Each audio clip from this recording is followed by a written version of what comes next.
Stop it now, Albert, stop it!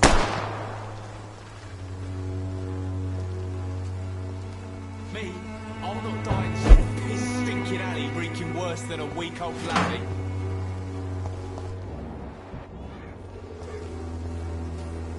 Are you all right? The bastard hit the wall next to me. I don't even know if he meant to miss. If you've been hurt, I can help you. I'm a doctor. Name's Albert. Remember it. Now bugger off.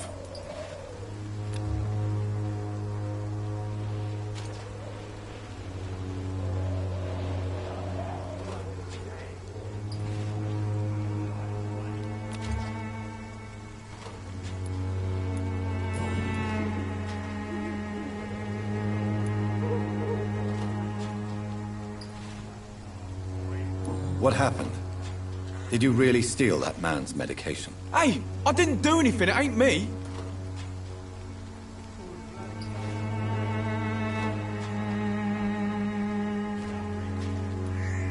All right. Perhaps the poor drunk just confused you with someone else. Sod off, mister. You ain't got no clue what's going on here. Bastard was a soldier in the war, so now he's got the right to shoot me. It's true. I'm not familiar with this part of town. Perhaps you could help me. I said sod off. Go find yourself another guide.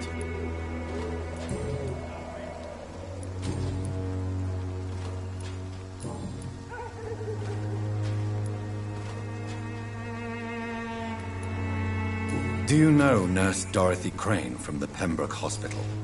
If you know anything about her, I'd appreciate it. Never heard of her. She's pretty, I'll keep an eye out. I found the recruiter you were expecting. He's dead, but he carried a note. The Wet Boot Boys have accepted your application. I knew it! I told you I was tough enough. I'll be free soon.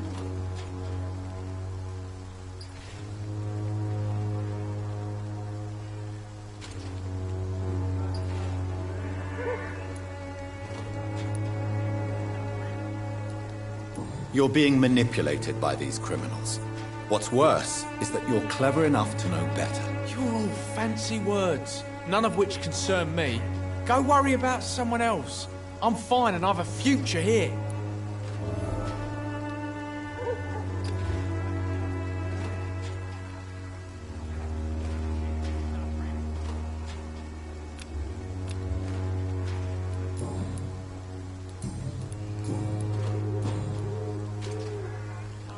Goodbye, young man. The Wet Boots will be proud of me. Life away.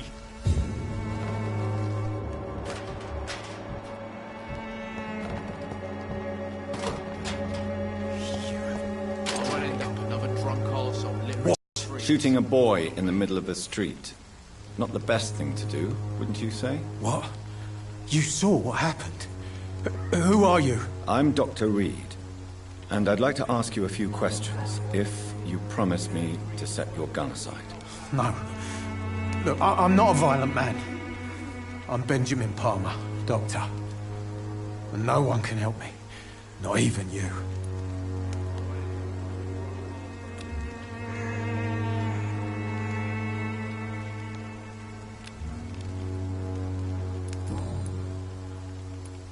What can you tell me about this place? Nothing to say, really.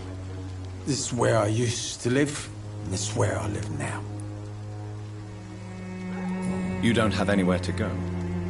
No family that would welcome you? Not since the death of my wife, Albert's mother. She was sick, you see. Long before the flu and all this shit. You mean you used to have a better life? Yeah, I had a wife, a home, and a job. I even used to have a name. Now I'm just Ben. Ben the Tramp. Perhaps you could focus for a moment and tell me your troubles. I'm sick, broke, and my son just stole my pills.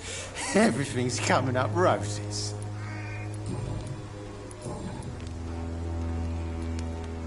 Whatever the boy did, I'm sure he didn't deserve a public execution. I swear I didn't want to hit him. It's just that I'm sick in the head, you see, and the boy just faked me last nerve. What is it, Benjamin? It was the war, wasn't it? Your nerves are shot, aren't they? I need some answers, Private. From one soldier to another. The doctors called me a liar, a coward. Put me in a straitjacket, locked me up. Finally, they sent me back to the front lines with a handful of tablets.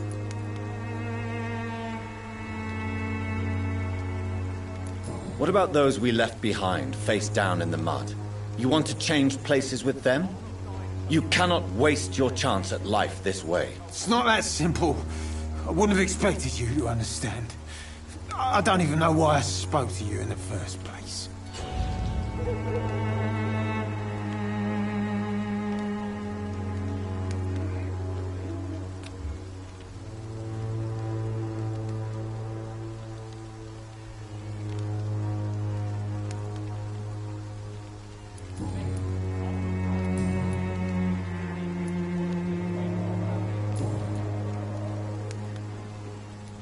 Do you know Nurse Dorothy Crane from the Pembroke Hospital? Have you heard anything? It's funny, I've been searching for her too. I need some pills. But the woman is a phantom, if you ask me. Really? And why is that? Word is she ain't real. She's a cover for some doctor who runs an illegal dispensary for migrants. A gun, alcohol, and a bad temper make a terrible cocktail, sir. Goodbye for now. Me? I'll not die in some piss-stinking alley reeking worse than a week-old lappy.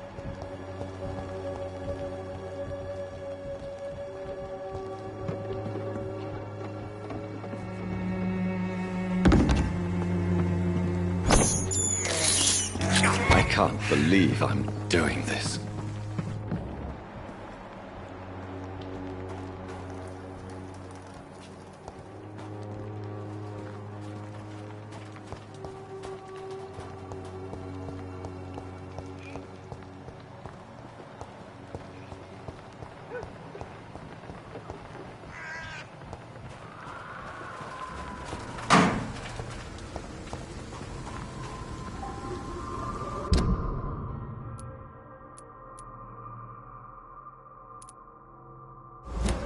I cannot enter.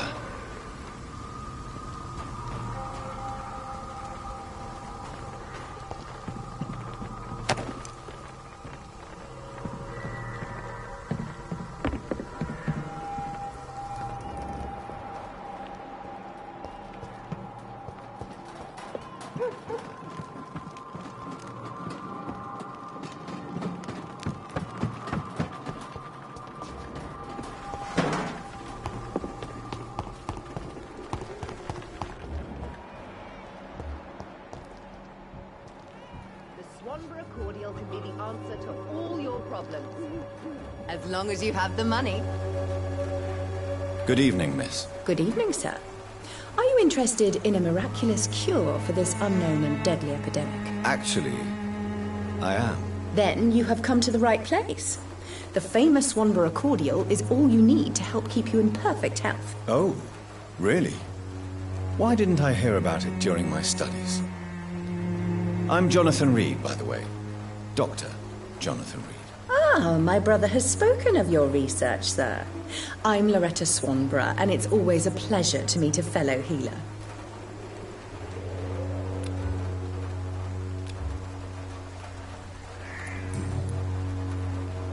Tell me, who intrigues you most in Whitechapel? The region itself is something to see, but I would say Camellia the mute florist who gives away her flowers. What do you think of the locals? Most of them are afraid or desperate. They all come to me eventually for my remedy. Is there anyone I should avoid? Cadogan Bates, without a doubt. The bloody bastard remorselessly exploits poor migrants as soon as they get here.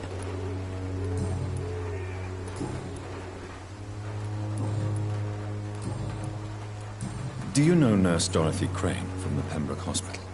I'd like to know more about her. I don't like to talk about competition. Competition, you say? Never met her, but it seems she provides some sort of medical care to the poor.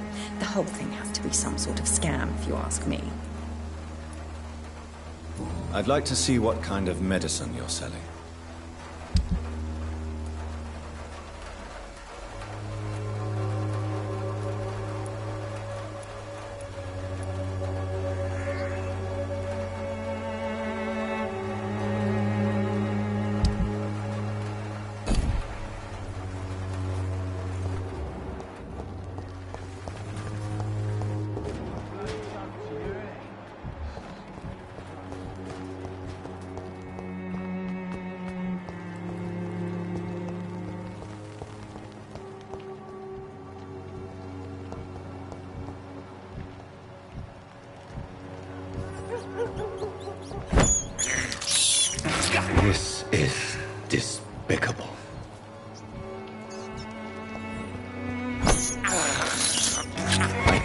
believe I'm doing this.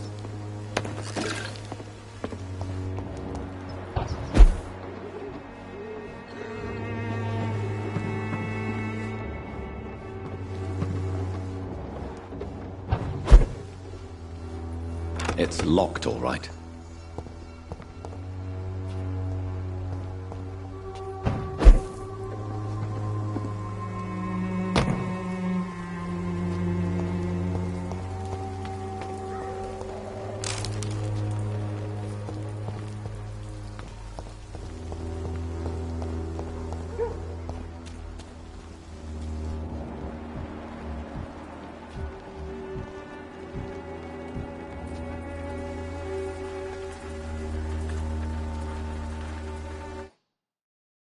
Soon the time will come when you will all be judged for your sins. Even now, he judges your... I should never have taken up my father's business.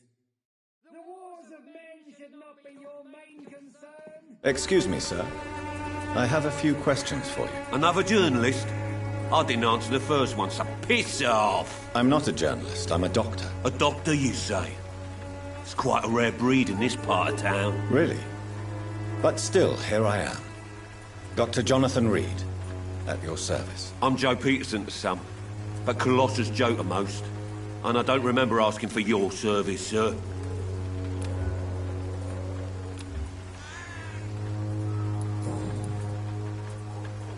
May I ask what you do around here? I do whatever I want, and sometimes even more. Now sod off. According to you, physicians are scarce in this part of town. Why is that? Not familiar with this neighborhood, are you? I guess your fancy colleagues are too afraid of being stabbed in the back. This part of town does have quite a reputation. Would you say it's justified? Totally. Look at me, for instance. I always look my opponent in the eye before knocking him out. Have you heard of a nurse named Dorothy Crane? She's a colleague of mine, and is supposed to live around here. Dorothy Crane? Yeah, I know her. One of the few good souls who dare to help the sick around here. Could you please tell me more about her? She's a nice girl. Tries to help the migrants. I offered to give her a hand, but she said my reputation would attract too much attention. Goodbye, Mr. Peterson.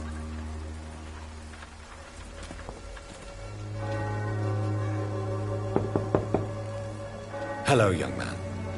I'm Dr. Reed, and I would like to ask you a few questions. May I enter, please? Sorry, no, sir. My father does not like people entering our house, you see.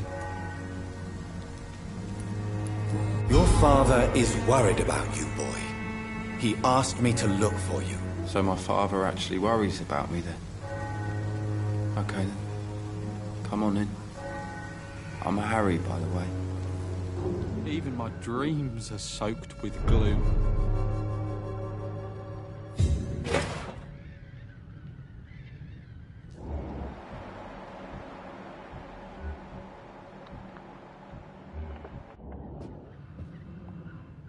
So, may I ask you a few questions? I'm not bothered. What could be worse?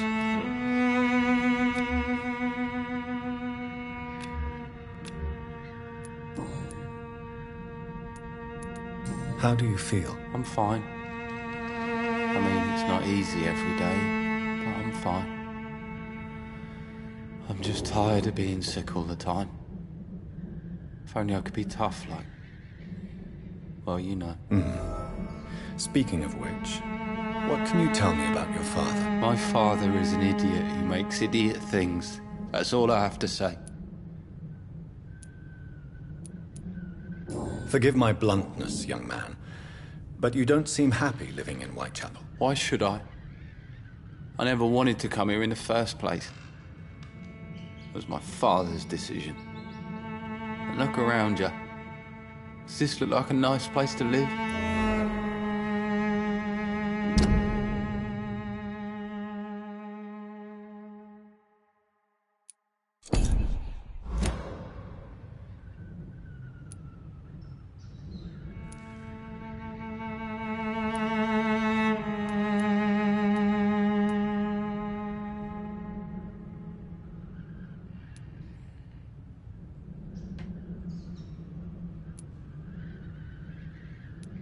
I'm sure your father did his best when he found this house. Times are tough for everyone, young man. That's exactly what my father says. Harry, you should be grateful for what you've got. I wasn't even consulted when we moved here. If life here is so terrible for you, why don't you just leave this place? Have you ever spoken to your father about it? I don't go outside. It terrifies me so. I went outside once without my father noticing and I saw terrible things. Bloody and frightening things. So that's why you stay at home all day? For fear of the epidemic? I'm not afraid of disease or death, Dr. Reed. It's the living I'm afraid of.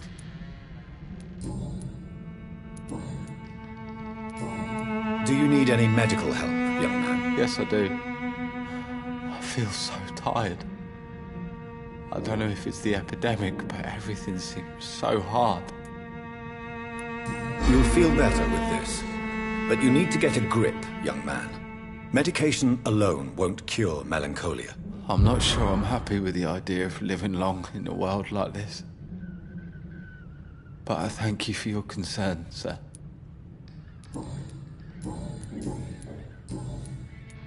Do you know Nurse Dorothy Crane from the Pembroke Hospital?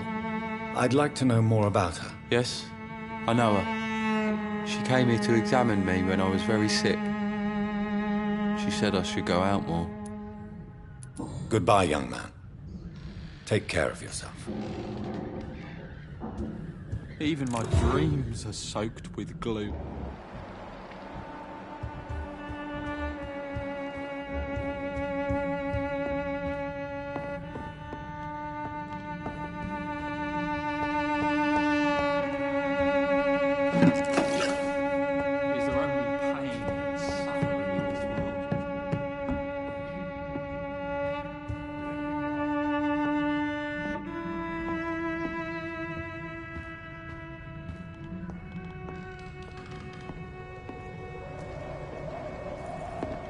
It's locked.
It's locked, all right.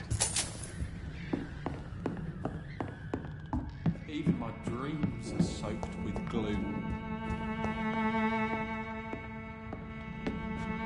So, may I ask you a few questions? I'm not bothered. What could be worse? Would it ease tensions with your father if he got an honest job? Because he tried, you know. I can't say. I'd be glad if he dropped his thuggish activities, but I'm not sure it would be enough. Why is that? Sometimes I suspect it's me, Dr. Reed. Or it's this life. It's like I can't find my place. Goodbye, young man. Take care of yourself. Is there only pain and suffering in this world?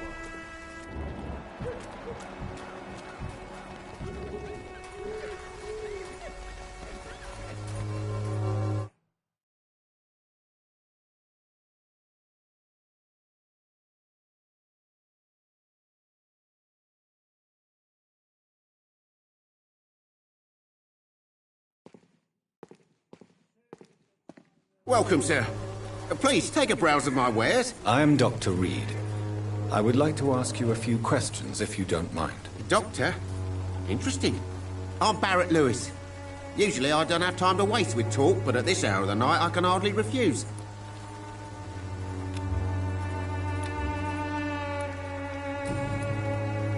How is business around here? Business? I have no business. Between this racket, theft, and customers getting scared, I'm losing money every day. I see. Sounds like you blame someone in particular for your situation. It's no secret Joe Peterson spends his time harassing merchants.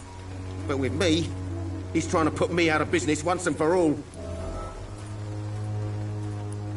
As a merchant, you see Whitechapel every day. Have you noticed anything out of the ordinary recently? What you mean besides the epidemic, the war, and all the usual crap? As long as I can remember, this part of town has been a bottomless pit, and no sign of the bottom yet. Violence is increasing in the borough. Yeah. A few nights ago, some blokes jumped me. Came out of one of the condemned workshops. Fever, madness, something like that. Where did this happen? Why did you go there? In the closed workshops nearby.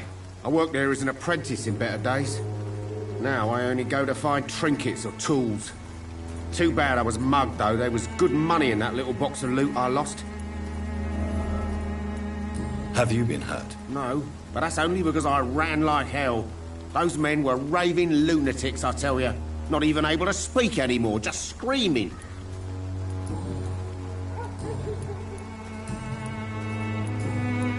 Have you heard of a nurse called Dorothy Crane? Nurse Crane? So the bitch really is a nurse, then? I always thought she was just some crafty foreigner, that one.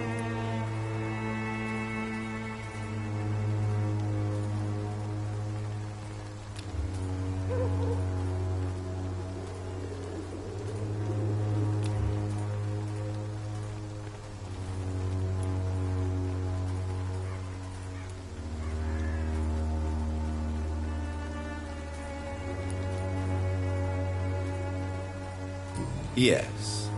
Those bloody immigrants should know their place, eh? How dare they do a better job than the lazy natives of this land? Dorothy Crane ain't even a real name. Something like Dorothea Craniu. Something like that.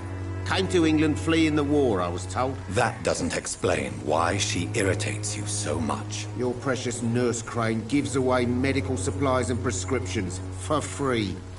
I offered to sell it for a fair cut, but no. Miss Crane wanted to play the quiet saint.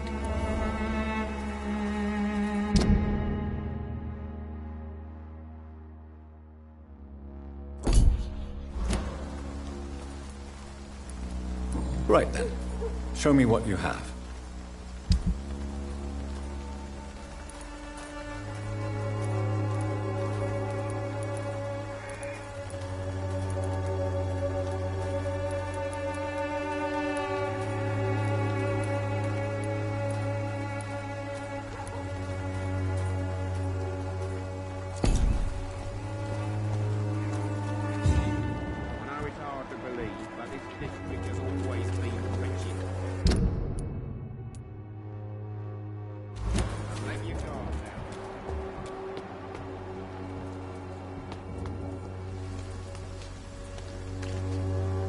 Forgive my interruption. Do not apologize, my son.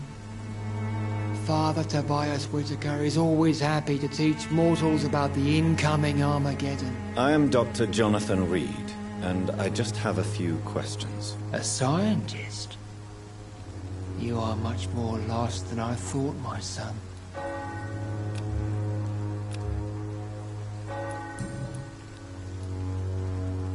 What do you mean when you say that I am more lost than you thought? All scientists are entangled in a world of causes and consequences, and most of them can't see the plain truth. Quite a judgmental opinion, if you ask me. But what do I know?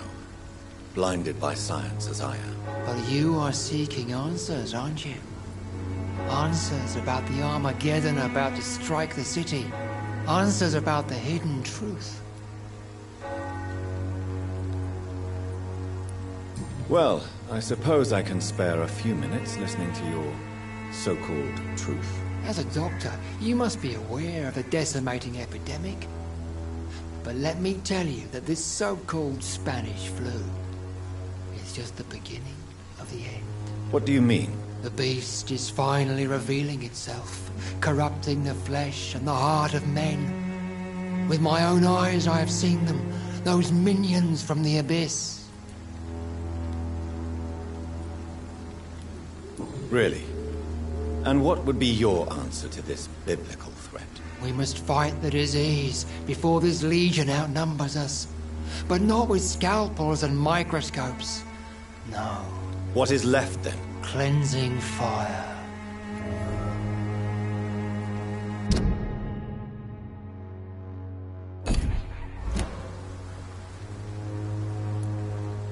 Tell me, Tobias, what exactly is your plan concerning the cleansing of this city? God will recognize his own.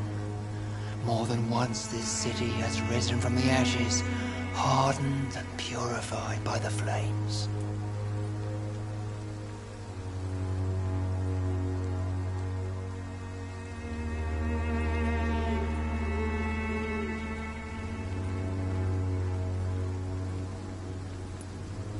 Purification by fire has proved useful, but where do you stop? Burn the clothes? The buildings? The corpses? Worse? Your lack of faith is predictable. But my task is to convince rational minds like yours to see the light. This is God's will. You're mad. And dangerous. You're nothing but a soulless butcher. A small-time Torquemada. The Savonarola of Whitechapel. My son, if you think salvation is a free gift, go listen to the lies of that pompous fool, Joseph. Joseph, a fool? Vicar Larrabee of St. Mary's Church. While he continues preaching his fraudulent redemption, more and more people die in the streets.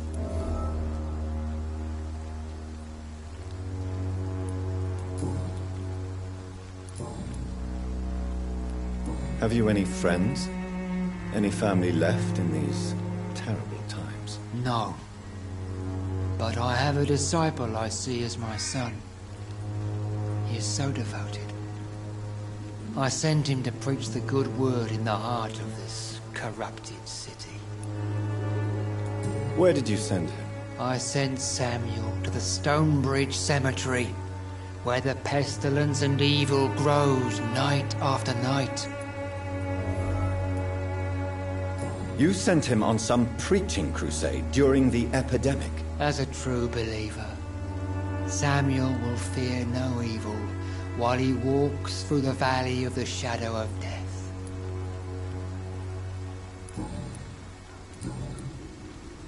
Do you know Nurse Dorothy Crane from the Pembroke Hospital? I'd like to know more about her. I don't like the liberal ideas of nurses, but I especially abhor that Nurse Crane you mentioned.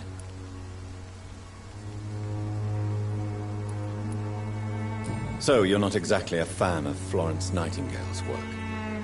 But nurses are essential for modern healthcare. Nuns should be the only women allowed to take care of male patients. It's obvious only they have the necessary moral fiber. Why do you hate Nurse Crane more than other nurses? Before coming to London, she was a member of the communist resistance in our country. That's what happens when you let a woman get involved in politics.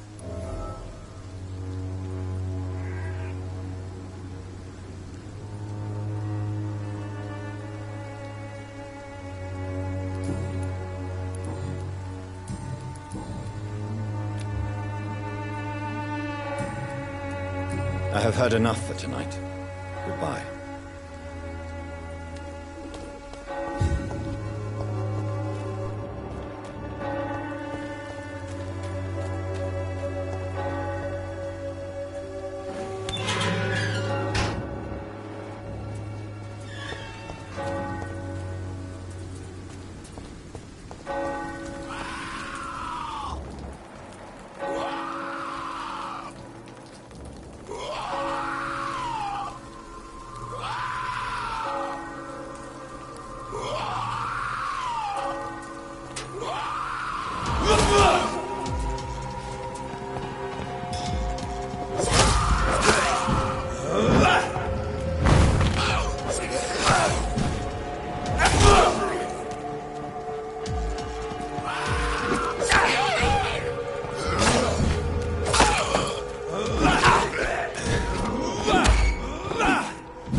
Good evening, sir. I'm Dr. Reed. I would like to ask you a few questions. Please be my guest. Although I may not be the best informant regarding this part of town, my words speak about that which the eyes cannot see. Really? Are you an artist of some kind? I'm a poet, sir. Richard Nethercott, at your service.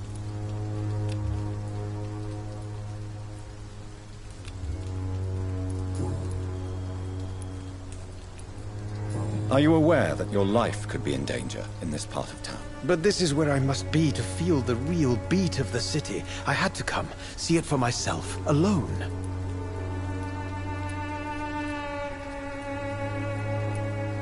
I understand your need for solitude, but it's not safe around here. I don't care. I don't have many friends, Doctor, and my family despises me. If some misfortune came upon you, who would be here to help you? Well, you for a start, my dear Doctor. May I ask what you're doing at this hour of night, sir? Do you live here? Not at all. I'm just enjoying the pleasure of a quiet walk. Though night talks are always preferable, if you ask me. Especially with strangers.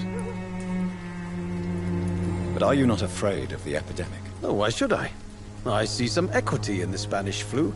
No flesh should be saved, say the scriptures. Good or evil, rich or poor, all are equal in the eyes of the flu. If you say so.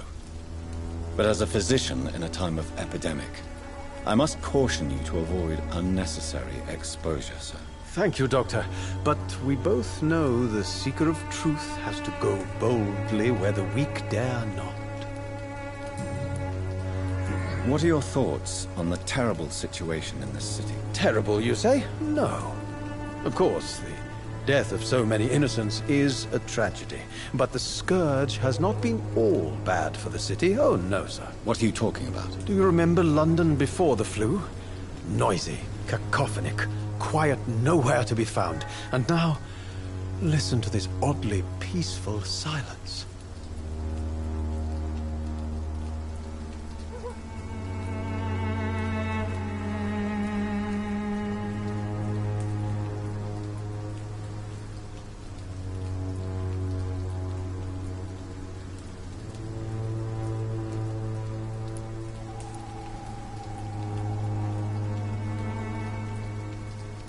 Yes.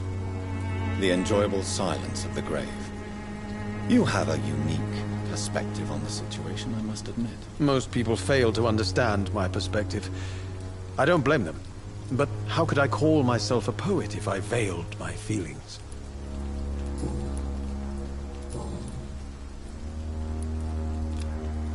Tell me, Mr. Nethercott, why seek inspiration in Whitechapel? The place is not beautiful per se, but how to explain it? Stirring and challenging.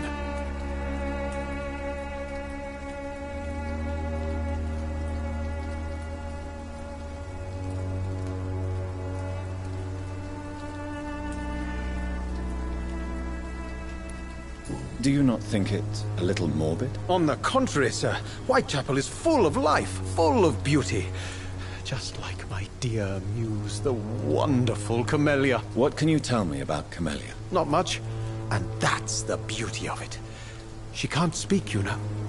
She's a locked mystery who exhales kindness and sweetness.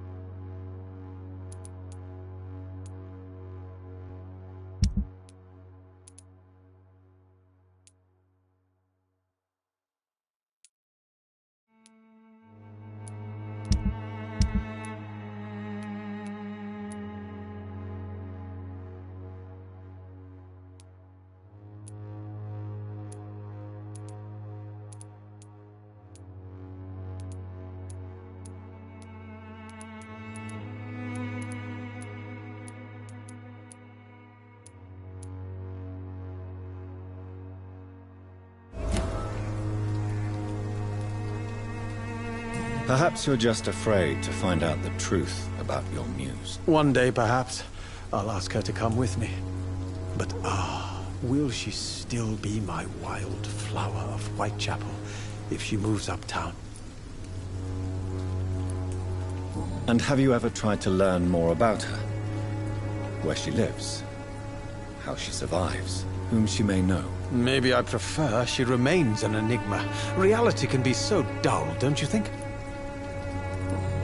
Do you need medical attention, sir? It may be wise to let you prescribe me something. I don't feel like I should. I understand your appetite for words and macabre beauty, sir. But you should be more careful. The nutrition of my mind is more important than my physical health. But I appreciate your concern, sir. I'll leave you alone, sir.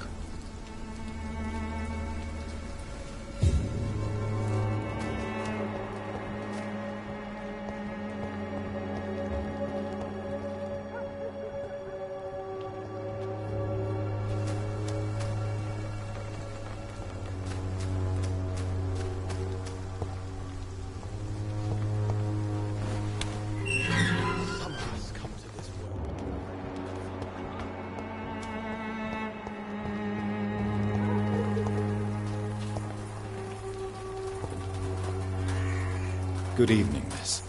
I'm Dr. Reed. I'd like to ask you a few questions.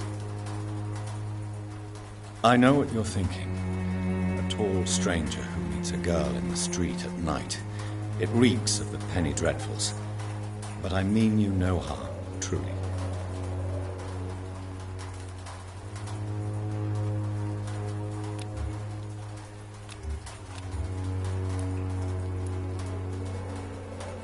I know you understand what I'm saying.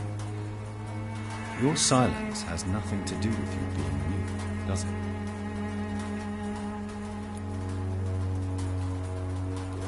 Tell me about Richard Nethercote. I understand he is quite fond of you, Camellia.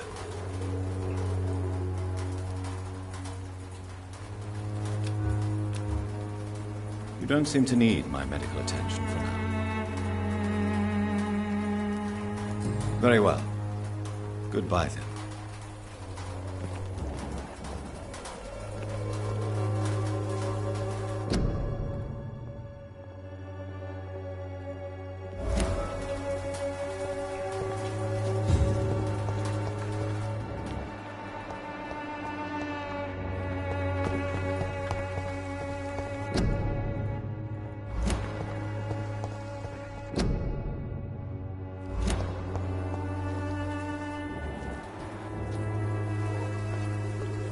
Hello again, miss.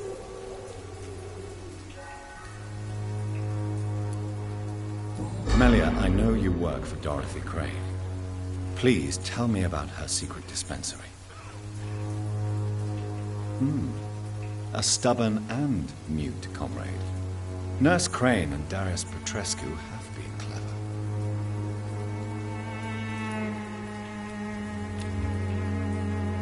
Very well. Goodbye, then.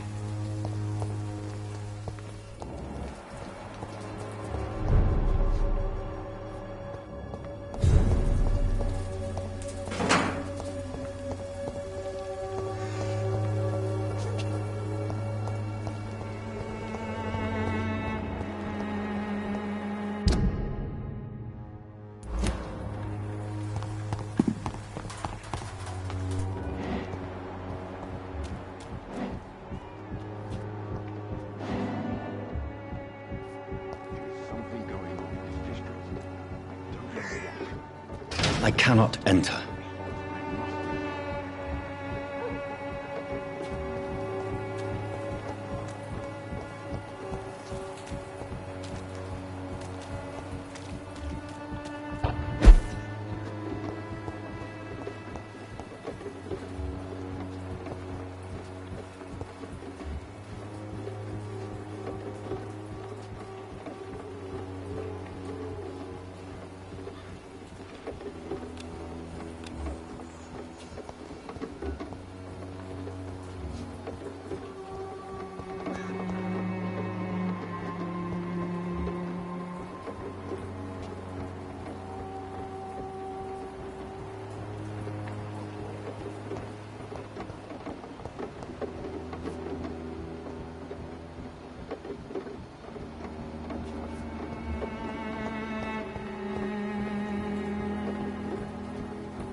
Excuse me, sir. Are you familiar with this part of town? Name's Clayton Darby, reporter. Sorry, I'm new to Whitechapel. But perhaps you could help me since you're a journalist. My name is Jonathan Reed. Dr. Reed, the famous surgeon. I'll gladly help if I'm able, sir.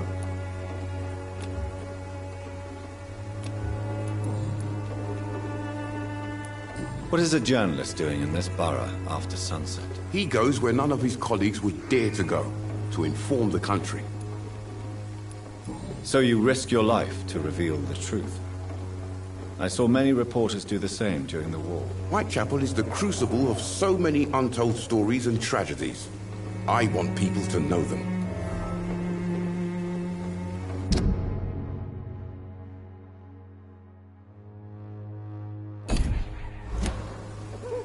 That's quite honorable of you. But is the public interested? Not at all, sir. And that's why I'm an independent journalist, hoping to sell some stories.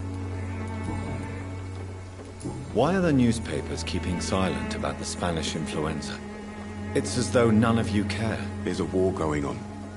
People shouldn't be demoralized by news of deadly diseases.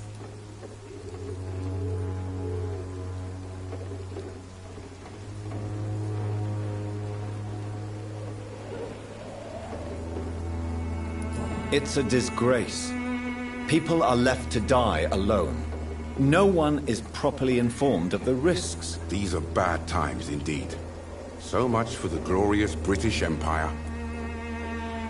Have you any idea of the danger you face in these streets at night? I've had to run and hide more than once from frenzied mobs incensed by the fever. Do you think the flu is really responsible for this, Doctor?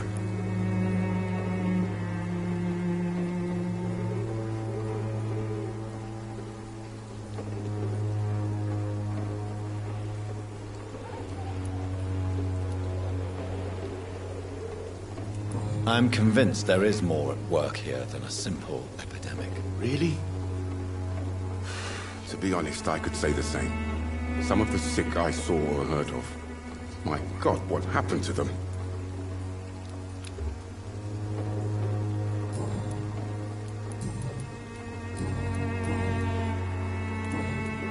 Goodbye, Mr. Darby. Farewell.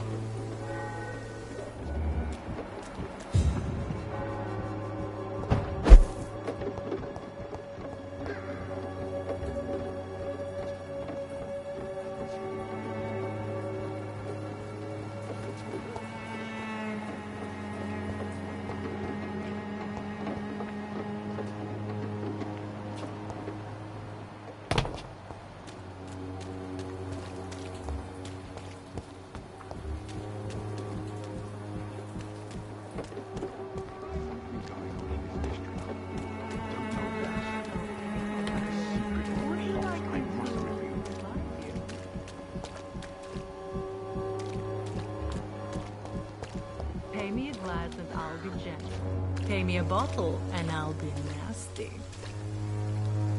Don't be shy, handsome. What can Christina do for you? I'm not looking for what you're selling. But I'd like to ask you a few questions, if I may. I'm a doctor. Dr. Reed. All right then, but be quick. Though I usually get paid when I open my mouth.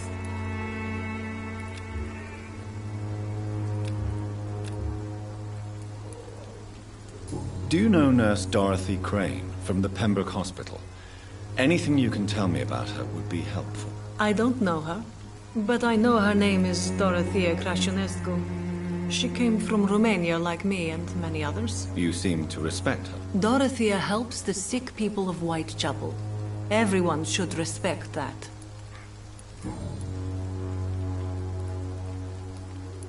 Christina, have you been examined? The epidemic is spreading fast in London, and you could be exposed. Or expose others. I don't like doctors or hospitals, but I don't like you asking questions. Considering your line of work, I assure you it is only a matter of time before you have health issues. If it is going to happen, it will happen. Right now, I need money. That's what's important.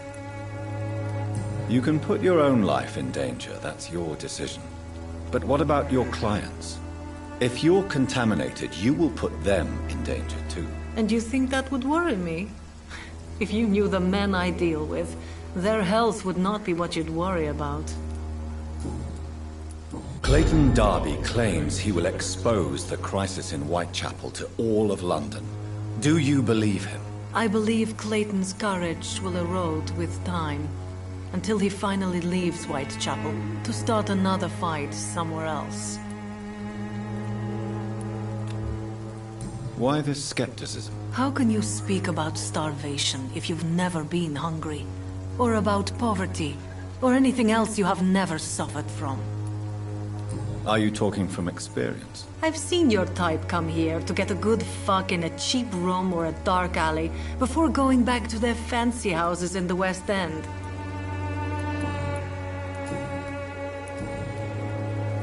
Tell me about yourself. Are you joking with me? People don't usually come to see me for conversation. I have no interest in your work. I am, however, curious as to what led you into this career. Short story. The war, exile, and England. This country is not especially welcoming. I've been refused many jobs because of where I am from. I had few options left. I always thought I was the master of my own fate. But now I know we don't always have control over our lives. I don't judge you. You know, this money is not only for me. I have good reasons to need this money quickly, but it is not your concern, Doctor.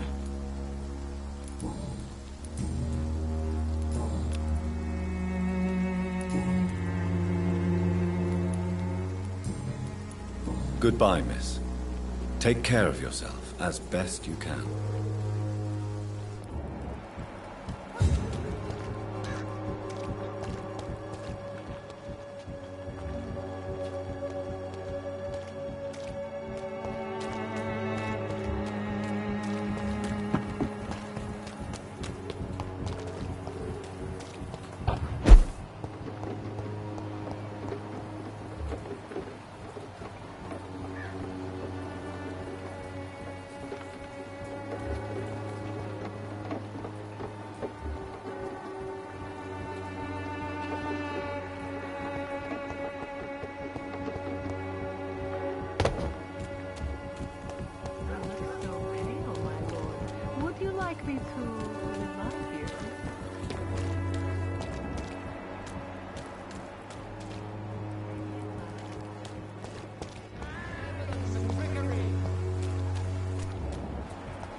I don't have your money. Come on. Barrett, you know the game. You paid for peace of mind. Can't you just look the other way this week, Joe? Come on, we can sort it out, right? It's not my call, Barrett. You pay one way or another. Please, Joe. How long have we known each other? We even used to be neighbours, for Christ's sake. I'd prefer not to give you another beating, Barrett.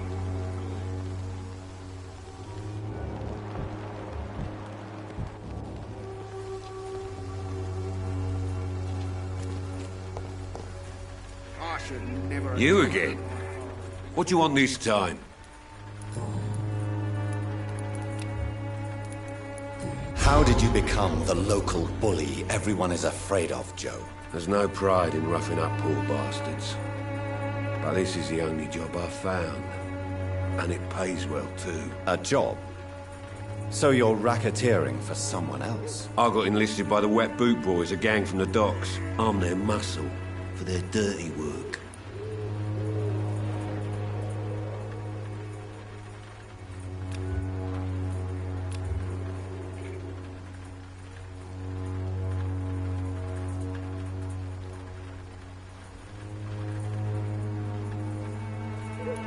You survive at any cost, even at the expense of others. Perhaps that's just the law of nature. I don't care what you think, sir. I do what I have to do for my own reasons, and that's that. I'm not sure Mr. Lewis would agree with your by all means necessary philosophy, sir. Oh, do you really think he's the poor victim here? Barrett can be as sneaky as anyone. Long ago, I even called the bastard my best friend.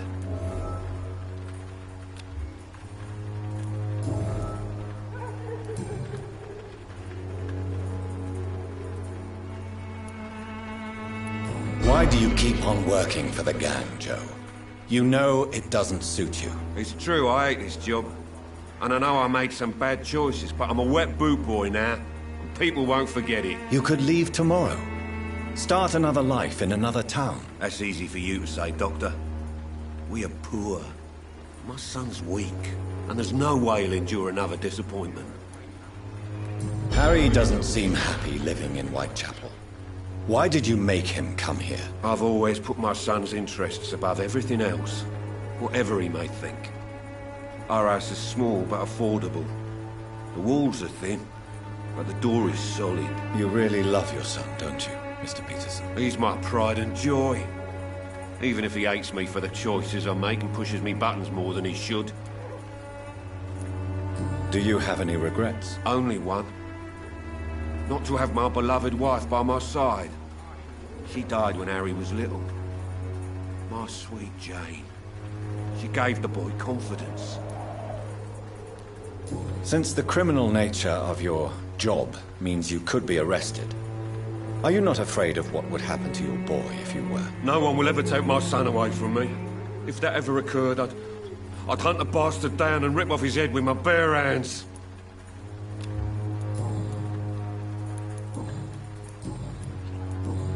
Goodbye, Mr. Peterson.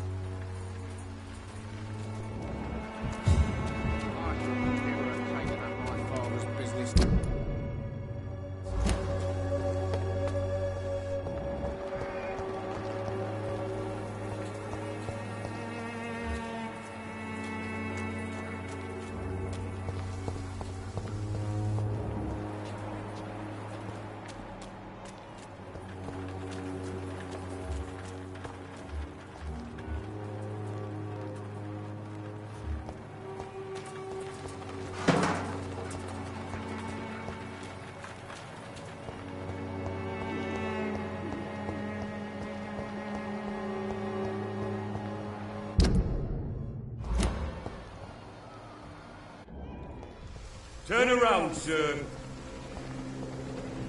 Die, Lee!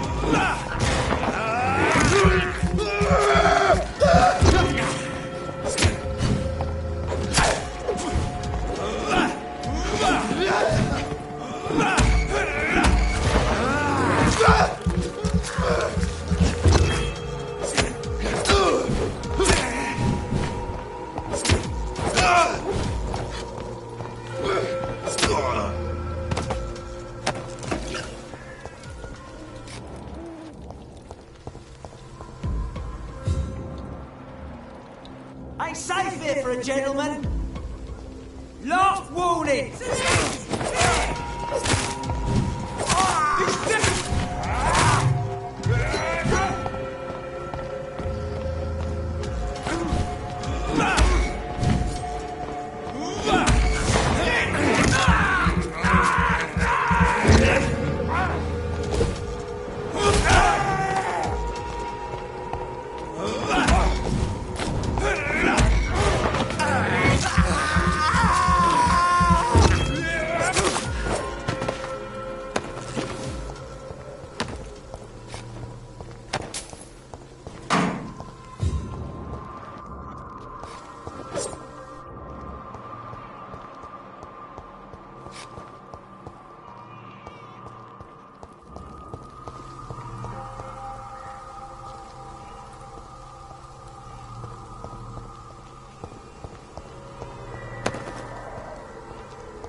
What do you want?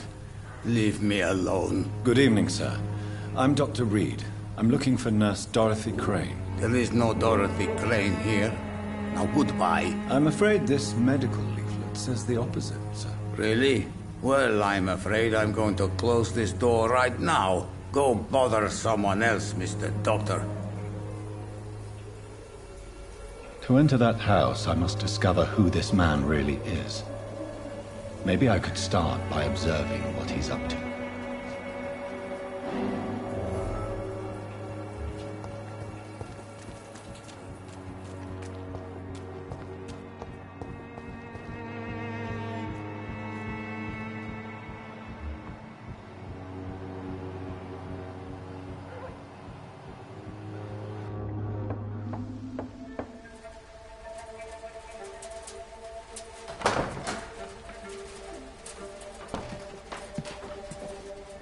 A strange man was at the door with a pass for our medical facility. I refused him entry. Darius, how could you know he didn't need our help? His clothes were too finely tailored to be from Whitechapel. Perhaps just a friend of that stray poet who is always about. Richard Nethercott? No, not of the same cloth, this man. I suspect some machination from that journalist. Clayton Darby. Is he still asking questions? Yes. I saw him drifting around St. Mary's Church. I swear he is tracking me just downwind.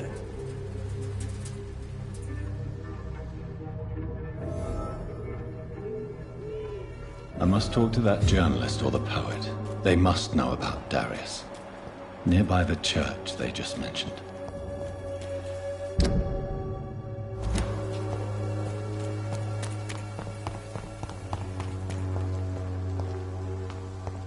Please, I don't have your money. Come on, Barrett, you know the game. You pay for peace of mind. Can't you just look the other way this week, Joe? Come on, we can sort it out, right? It's not my call, Barrett.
Good evening, Mr. Nithercott. And good evening to you too, my good sir. Can I be of any help?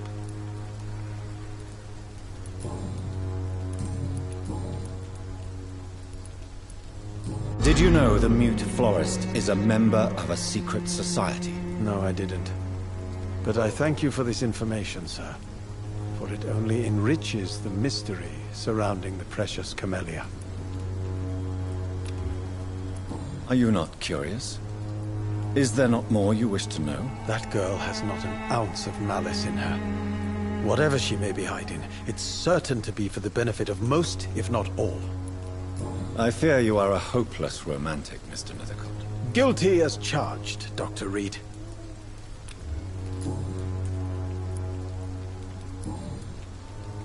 May I ask you a few questions about the district? Extraordinary part of town, is it not? I'll be glad to help you, if I can.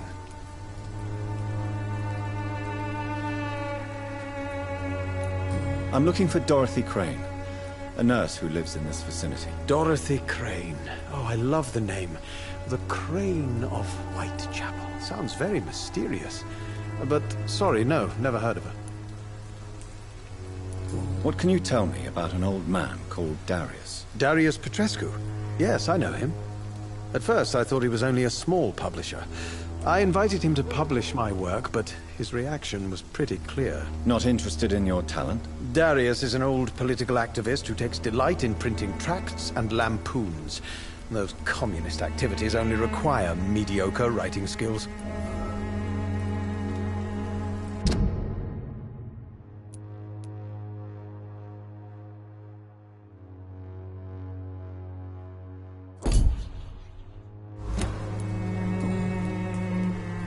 I'll leave you alone, sir.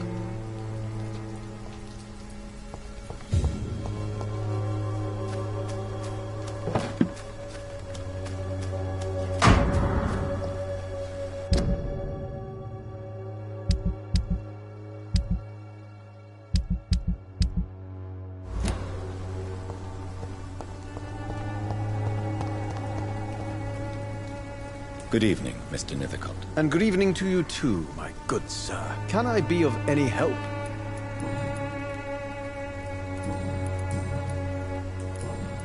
I'll leave you alone, sir.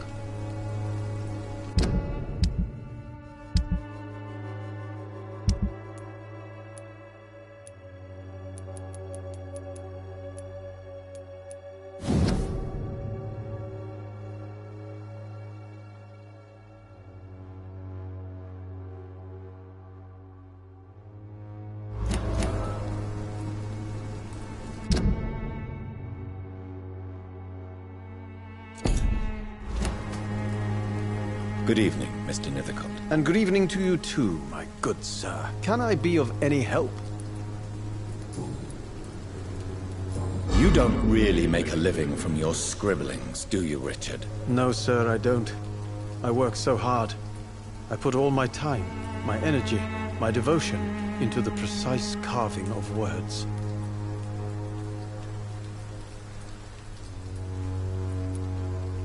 Still, you don't seem to suffer from poverty. With thanks to my parents, actually. I'm afraid I would not be able to live on my own without their help. You seem embarrassed. Someday I hope to proudly offer my first publication to my parents.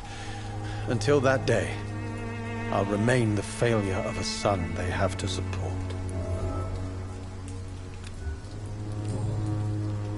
I'll leave you alone, sir.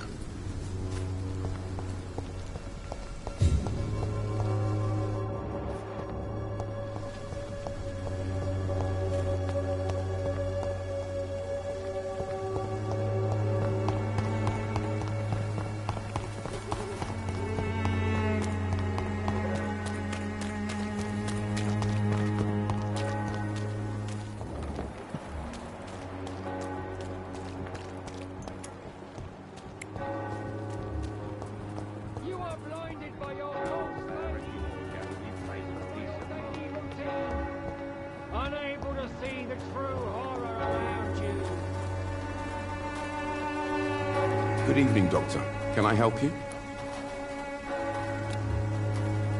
I heard you're investigating an underground medical dispensary in Whitechapel. What do you know about it? Not much, I'm afraid. They are wary of strangers, and I'm not really an acquaintance of theirs. Why do you care?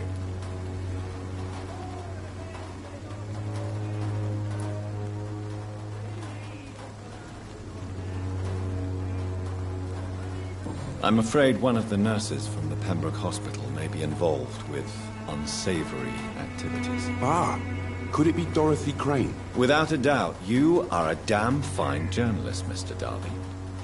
What do you know of her accomplice, a man named Darius? I don't know much about the man. He's very cautious. Never goes out. Doesn't seem to have any friends or family.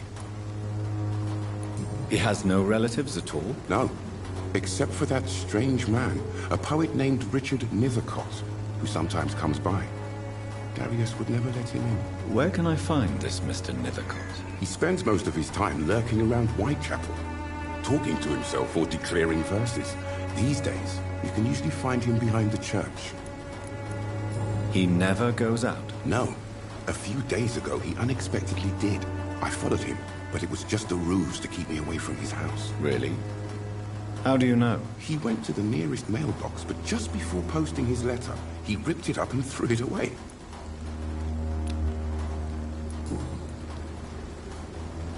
Goodbye, Mr. Darby. Farewell.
The content of Darius' letter to his children could give me more leverage to enter.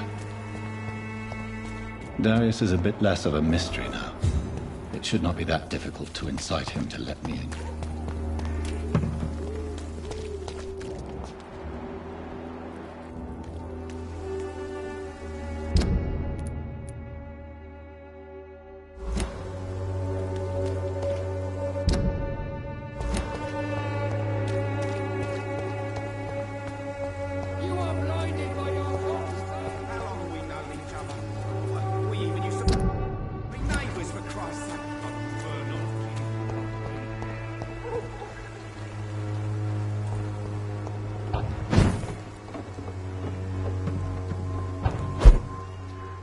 It's locked.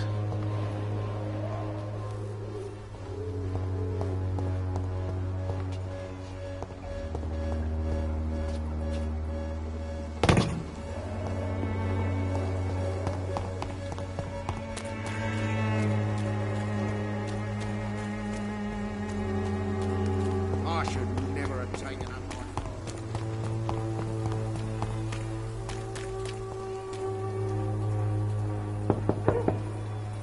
Mr. Petrescu, just 1 minute, please. You again? Go away.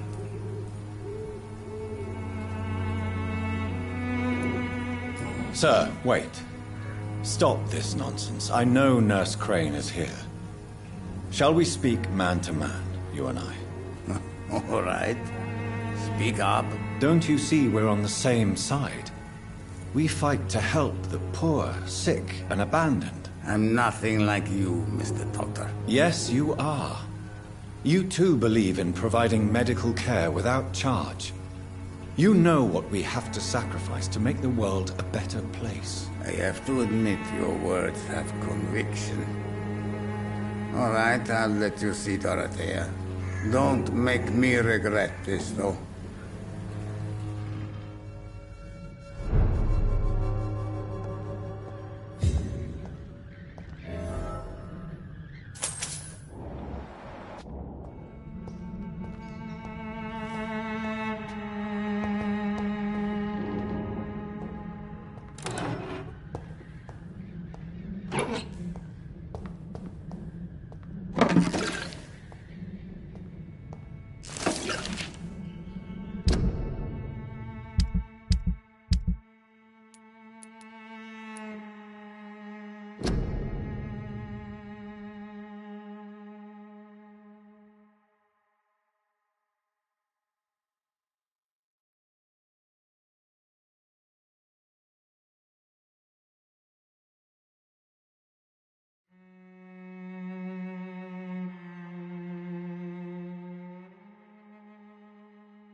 It's locked, all right.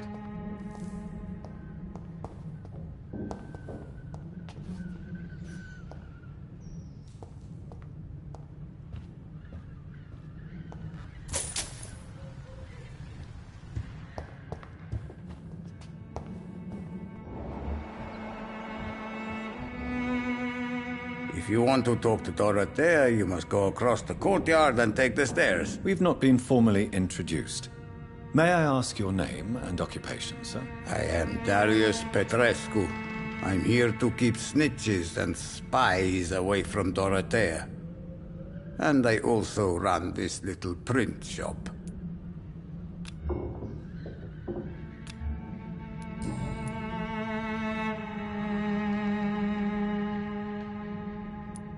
So Dorothy's real name is not Crane? Like myself and many people in this area.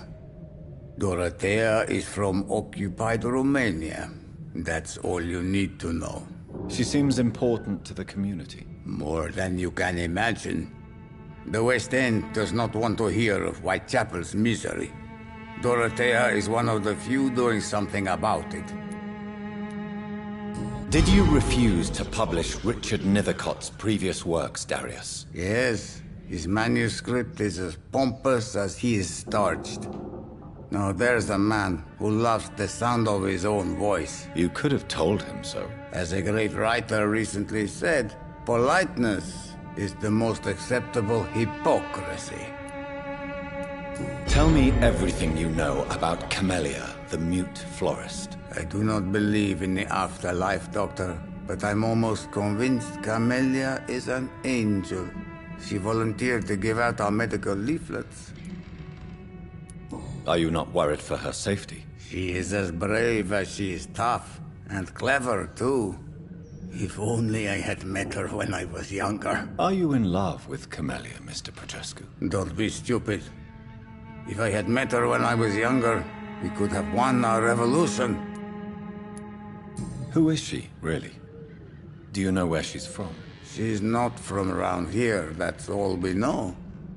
Camellia is not even her name. It's her favorite flower. You say she has no close family? Well, there's that awful poet who constantly follows her around like a lost puppy. A good man for sure, but a very poor writer.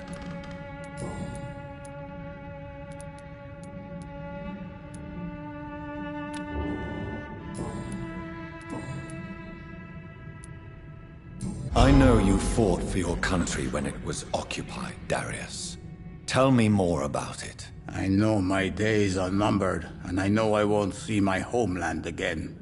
But I fought for Romania all my life, and I will until my last breath. But Romania escaped the grasp of the Austro-Hungarian Empire. It's a free country again. But it's not the country I fought for.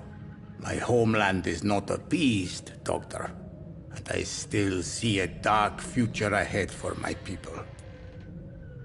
Do you have any family left, Mr. Petrescu? Children or grandchildren? Who knows?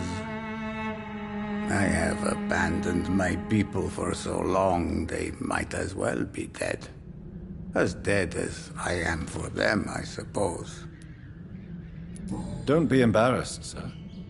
If you must know, my own father disappeared many years ago, and I forgave him. It's quite awkward to talk about our families like this, but thank you, Dr. Reed. I appreciate your trust. This war won't last forever. Did you ever think of returning to your country now it's free? No. I have taught strength and determination to my sons and daughters. I'm an old, dying man who only has memories of better times to cherish. How did you meet Nurse Crane, Darius? Why does she trust you? I'm her oldest friend in England. Dorothea and I share many ideas about this country and about the country we left. You mean occupied Romania, don't you? Even if not directly, I fought against your enemies. Really? Then perhaps you have more in common with Dorothea than meets the eye, Dr. Reed.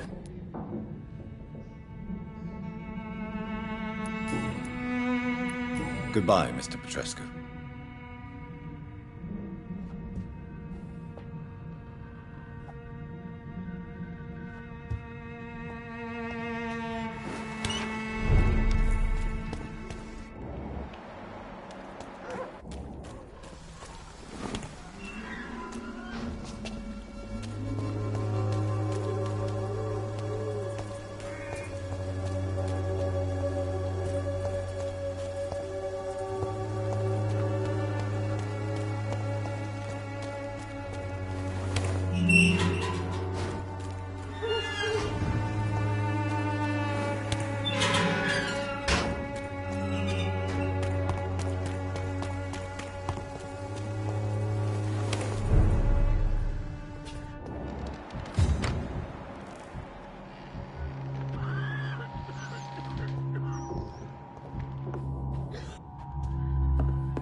He's going into convulsions, Doctor. Patient Razvan Vasily. High fever running on 3 days. Complaints of dizziness, muscle aches, and head pain. Diagnosed with influenza. Treatment? Aspirin and salicin for the fever and discomfort. Liquids for dehydration, but he's having trouble keeping even water down. Thank you, nurse. Anything else I should know? He did lose consciousness this morning, but he's never had convulsions like these. He's not convulsing, he's choking. He's not getting any air. Scalpel! Hand me that scalpel! What can I do, Doctor?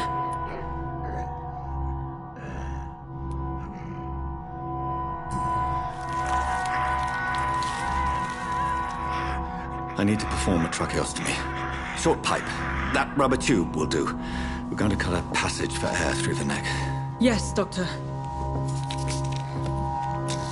He's breathing again, but he's coughing up blood. Internal hemorrhaging. I need to make another incision into the chest cavity to drain the fluids from the lung. Prepare another tube. A thoracostomy? Doctor, we've nothing to fight the infection. We need an aseptic environment.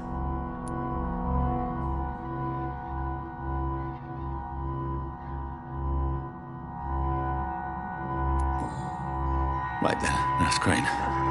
What do you suggest we do? I've no idea. I'm not the doctor. Time is of the essence. We need to perform a thoracic drain.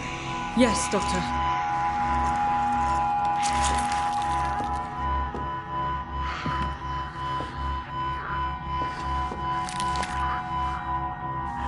He's still bleeding, Doctor.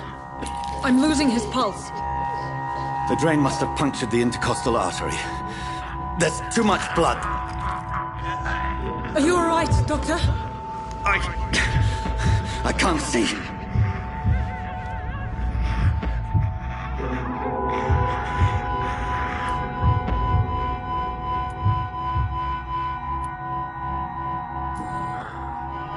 I must first suture the artery. Find the wound. The source of the blood. Needle and thread, Doctor. Good. The stitches are holding. How's he doing? We're losing him. We've lost his pulse. He's dying, Doctor!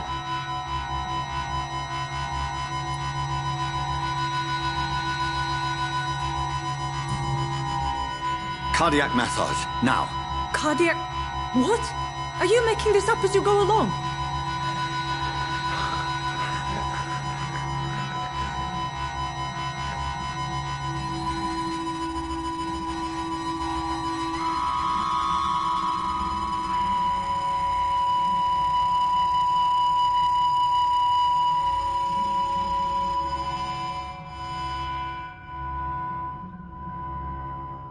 We've lost the pulse. He's gone, Doctor. Nurse, we did everything we could. Truly? Everything you could? Is that how you'll report this in your log? Is this how the war went? Piling up one poor corpse beside the next? This was not an influenza-induced seizure. I've never seen symptoms like these on the continent. Neither have I. But the previous symptoms leading up to this attack were the same, indistinguishable from the epidemic. No. There was something more vile in these reactions. Something primitive. There have been numerous reports of mental breakdowns caused by the fever that accompanies the flu itself, Doctor. Yes, but... I'd best take some samples of the blood for analysis.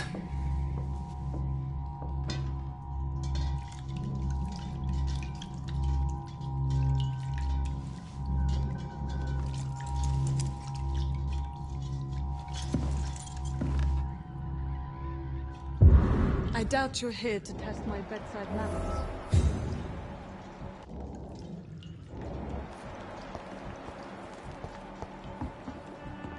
To what do I owe this? It's locked, all right.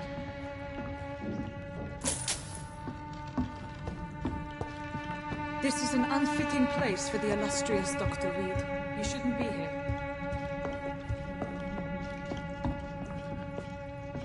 I suspect it was more than intuition alone that led you to us. So, how might I be of service, Dr. Reed?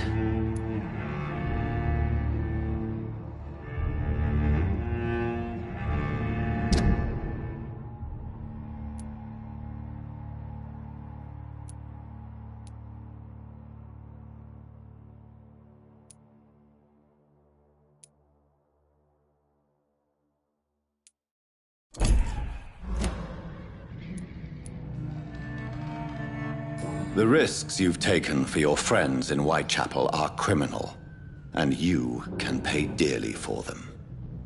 Doctor, you think your warnings scare me? I've stolen and plied, blackmailed and lied, but what else am I to do? I'm all these people have.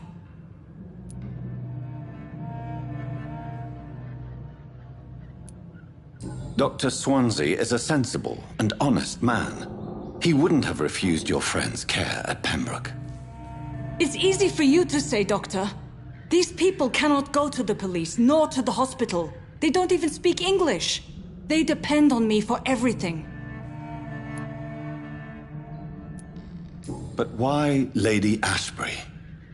Why her, of all people?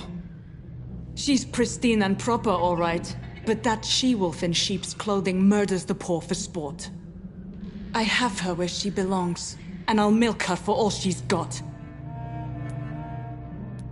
So, the end justifies the means. Is that your defense? I know you're kind, Doctor. Just another fine-heeled, silver-spooned gentleman who was given the world on a platter. You know nothing of poverty. Nothing of the shame, the hunger, the loneliness. You've convinced me of the sincerity of your actions and their noble justifications. But all the same, blackmail is a crime, and it will stop, Nurse Crane. So, are you going to turn me over to the authorities?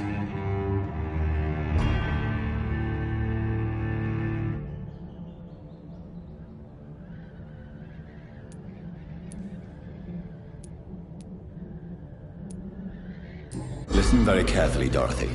You will erase from your memory everything you pretend to know about Lady Ashbury and Pembroke Hospital. Let that rich bitch off the hook over my dead Nurse body. Crane, enough. Listen as if your life depended on every word. I know you've a generous heart who gives freely to those in need, but you shall walk away from the shadier streets of your business. I will never abandon... Dorothy, the discussion has come to a close. Your clandestine activities in the Resistance are over. Let it go. I'll let it go. Yes. All gone.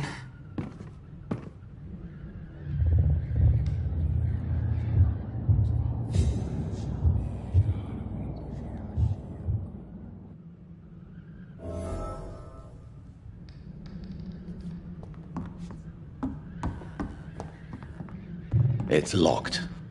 I cannot enter.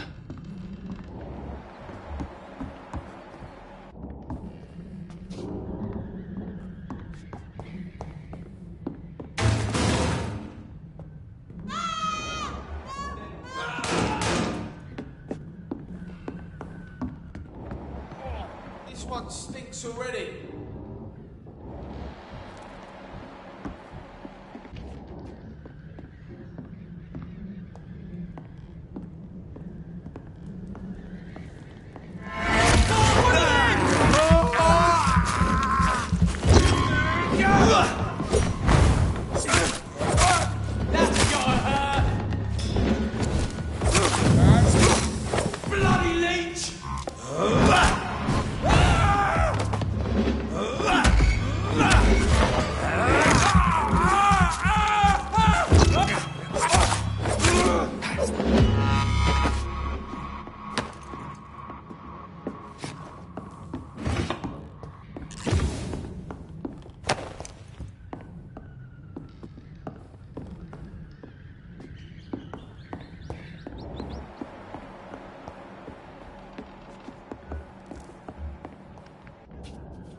When science fails you, this elixir will give you faith again.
This is no...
This could be the box Lewis thought he lost.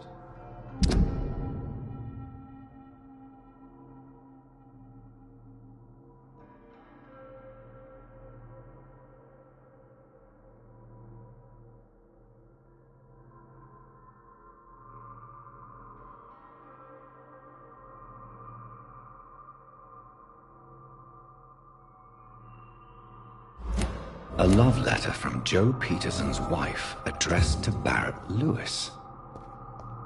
Who should I give it to, I wonder?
Fancy buying something, sir? You never lose your focus, do you?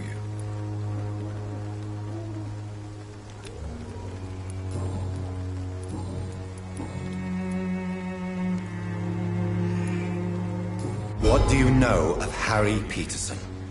The boy seems so fragile.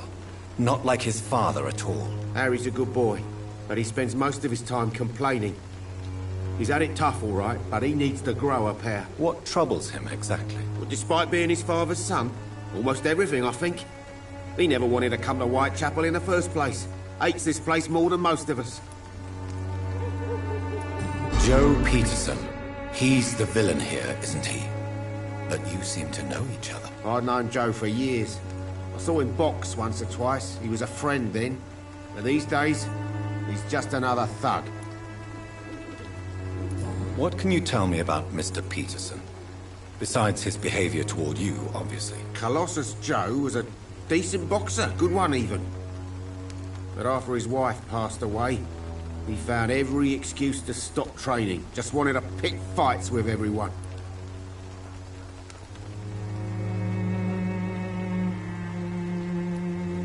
It's never easy to find a new path in life, especially after the loss of a loved one. But crime is certainly not the best option. We've all had some rough times, ain't we? But most of us don't use our fists to see us through. And no one has ever stood up to this thug. Nobody would be fool enough to stand against a wet boot boy. Barrett, you had an affair with Joe's wife, didn't you? Yeah, I did. She's the only woman I loved. My first regret is that she stayed with Joe after Harry was born. The second is I never shed a tear when she died. Did you ever try talking to Joe? Never. But I suspected he knew everything, even without knowing it. And he decided to make me pay in his own way. Do you mean you're Harry's father? No one will ever know for sure. And it's better that way. And I don't believe I'd have been all that bad as a dad.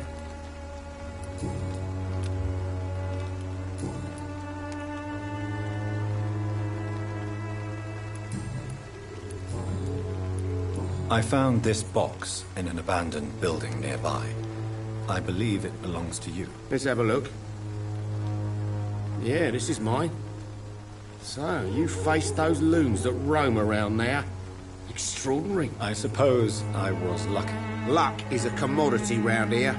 Yours should be properly rewarded. About this package, it's not just tools and trinkets, is it? I want to be rude or anything after your kind gesture, but it's none of your business.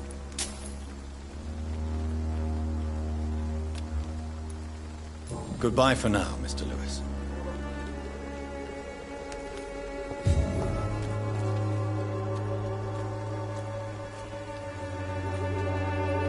You again? What do you want this time?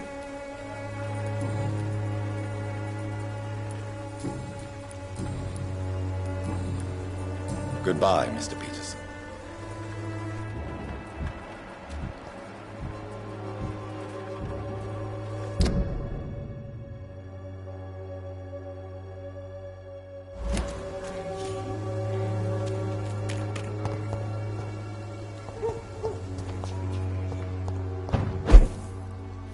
It's locked, all right.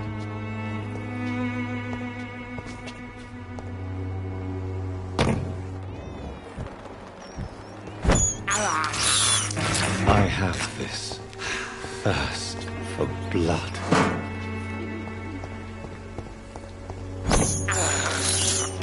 This is despicable.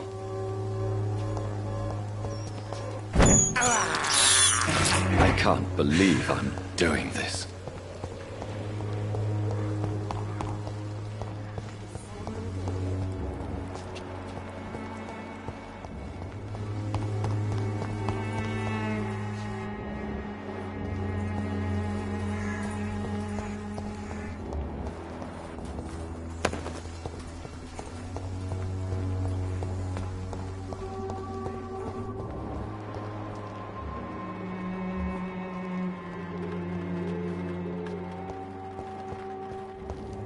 I cannot enter.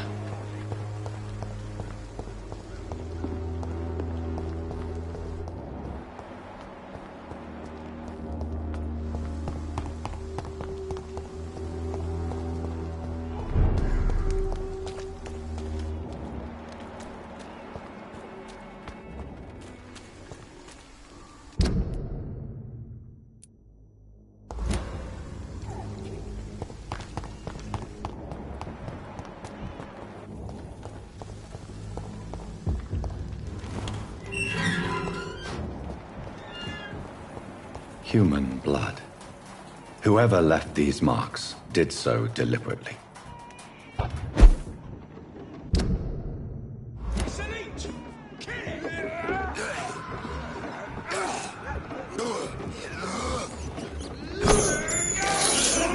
I have this thirst for blood.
It's locked, all right.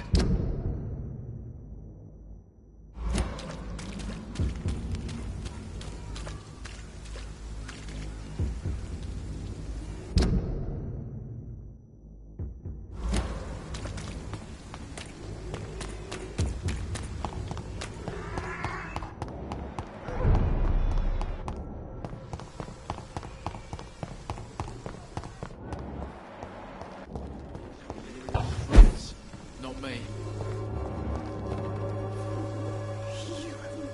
How are you, boy? I'm not your boy, all right? Now piss off.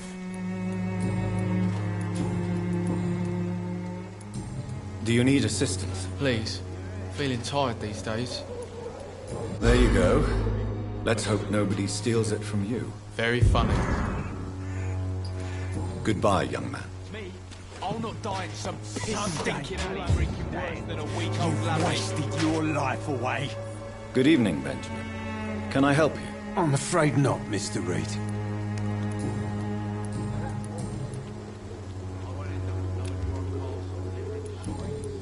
A gun, alcohol, and a bad temper make a terrible cocktail, sir.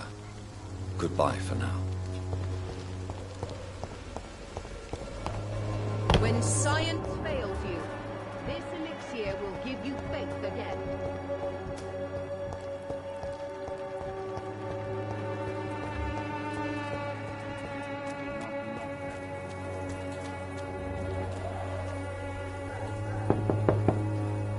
Hello, Mr. Petrescu. Hello, Dr. Reed. Come on in.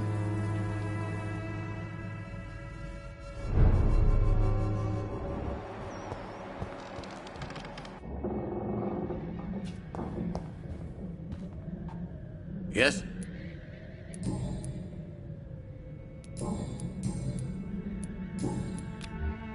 Do you need some help, Mr. Petrescu? I am very tired, but that is all. I don't need you, Doctor. Well, I think you do. Take this, and you'll feel better. Free drugs from an English doctor? It must be my lucky day. Goodbye, Mr. Petrescu.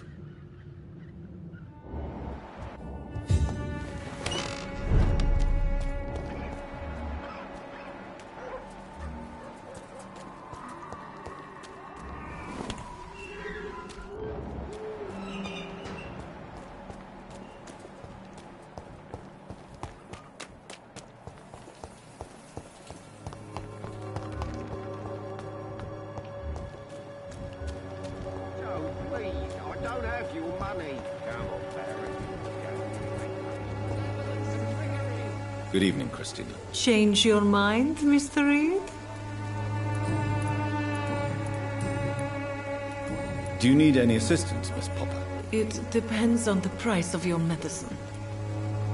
I am shocked that you would think I am that sort of man. Forgive my suspicion. I'm so used to liars with good manners. Thank you, sir.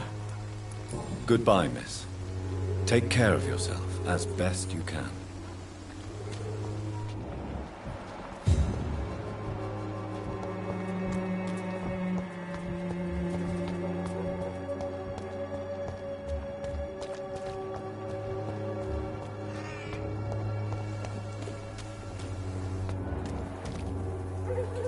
Good evening, Doctor. Can I help you? Christina Popper claims she sells her body because she can't find any other work. Do you believe her? Of course I do. Her story is exactly what I want my readers to understand. We live in an intolerant and divided nation. Do you think things will ever change, Mr. Darby? I believe the situation can only improve. And now that women can vote, I'm convinced things will change.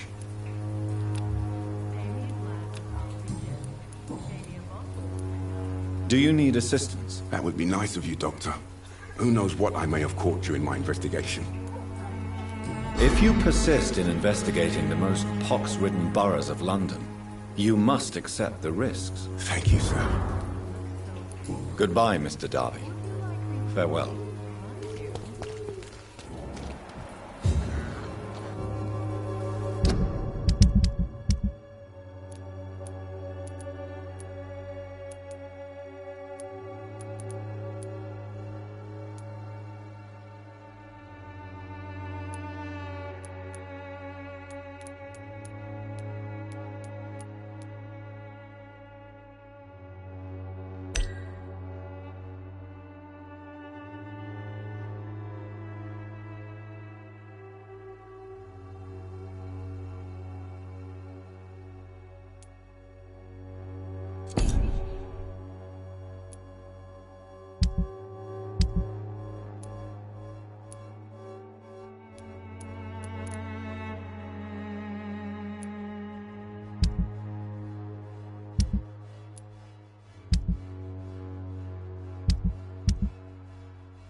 still want more from Christina?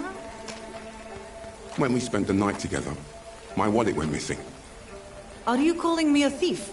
I don't have your stupid wallet. I know you. You're a nice girl. Can't we solve this amicably? No, I don't think so. And if you think you know me just because we share the bed together, you're just a lousy and arrogant journalist.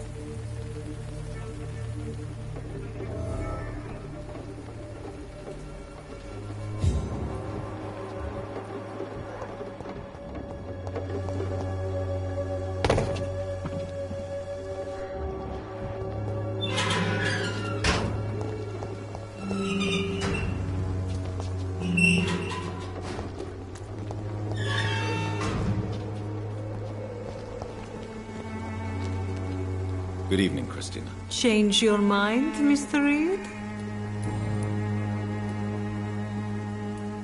Did you steal Clayton Darby's wallet? Tell me the truth, Christina. Of course I stole it. But I never thought he would come back to look for it. Why did you do it? He seems to trust you. For a time I thought he was different from other men. In the end, he just wanted to sleep with me. Same as the others.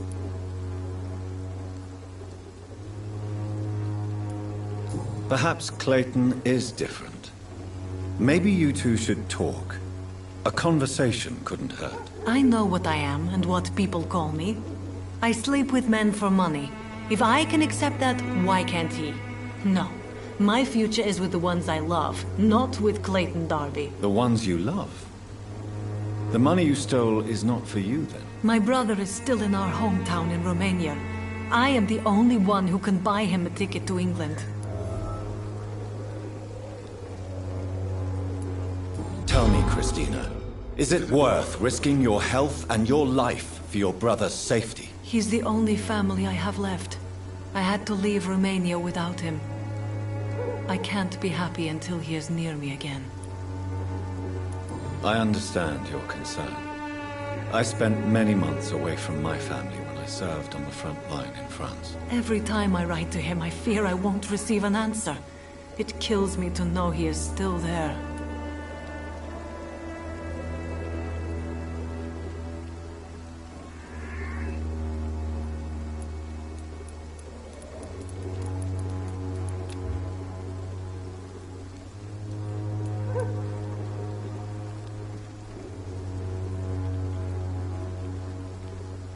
But what about your life, Christina?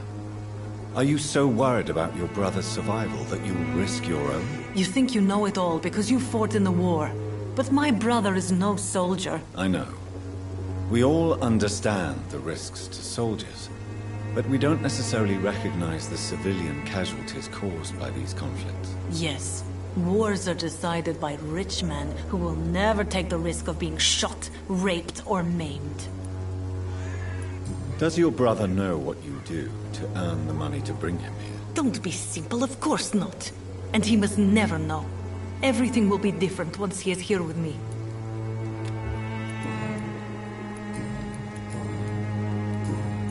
Goodbye, miss.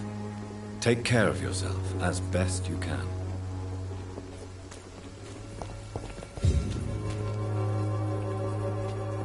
Good evening, Doctor. Can I help you?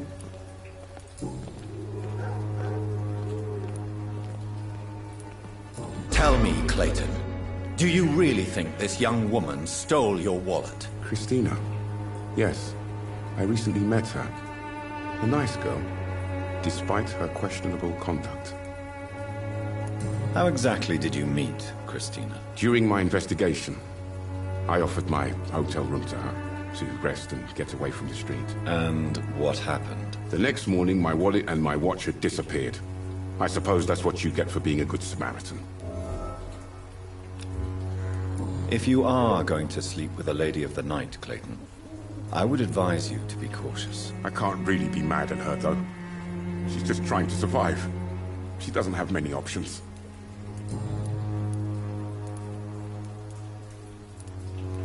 Do you know that Christina is hoping to pay for her brother to travel to England in the near future? I see.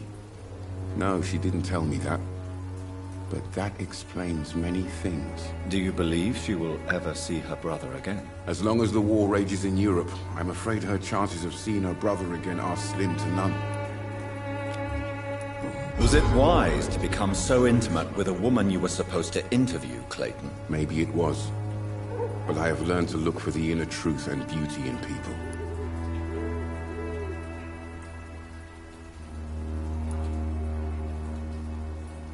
You're right. I know little of your situation. What can you tell me about Christina? She is very sensitive. So nostalgic about her country.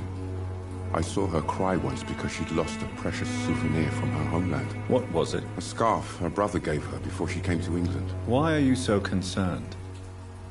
You seem to have something on your mind, Mr. Darby. That we could make peace if I could find it and give it back to her. Though I'm afraid she lost the scarf somewhere during her night shift. Goodbye, Mr. Darby. Farewell.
would ask you to avert your eyes, sir.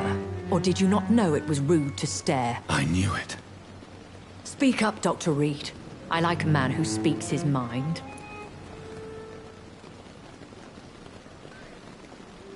Hiding your true appetites behind a facade of compassion.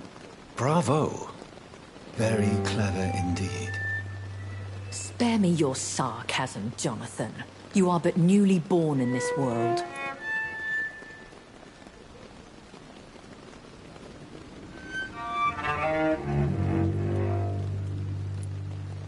So in the end, the accusation was true, wasn't it? The situation is somewhat awkward nonetheless. I have not been observed sustaining myself for many decades. I have to say I'm a trifle embarrassed. Anyway, I have concluded my inquiries concerning your blackmailer. I see. Please excuse my agitated state. Under normal circumstances, I wouldn't let anyone see me in this condition. The case is closed, your ladyship. The person who took advantage of you has, shall we say, seen the error of her ways. So who was it? My lady, the blackmailer was dealt with using the utmost discretion. The culprit's identity is of no relevance. Thank you, Jonathan. That is exactly what I needed from you. You have proven your loyalty, so, as a friend, please accept this small token of my appreciation. Thank you, my lady. If you have an inclination to learn more about vampires or your current situation, I will be glad to aid you in your quest for knowledge. I don't understand. Why was I created and then left for dead? That is a question only the one who made you can answer. It's not normal practice. I doubt even if you find him, he will answer you, considering how cruelly he treated you. So me being a vampire could have been a mistake. I very much doubt it, Jonathan. Contrary to the legends, it is not as simple to make another vampire by just biting someone. I'd like to avoid creating another vampire by mistake anyway. Tell me, how is it done? The process is dangerous. It could even kill your potential progeny. If you did decide to sire an offspring, they must drink of your blood, Jonathan.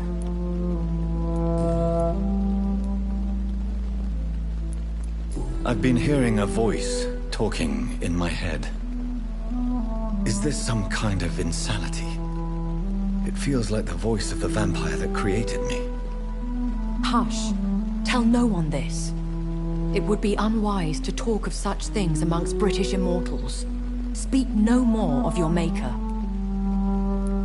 How could this cause offense? Only the powerful immortals can mentally call to their progeny.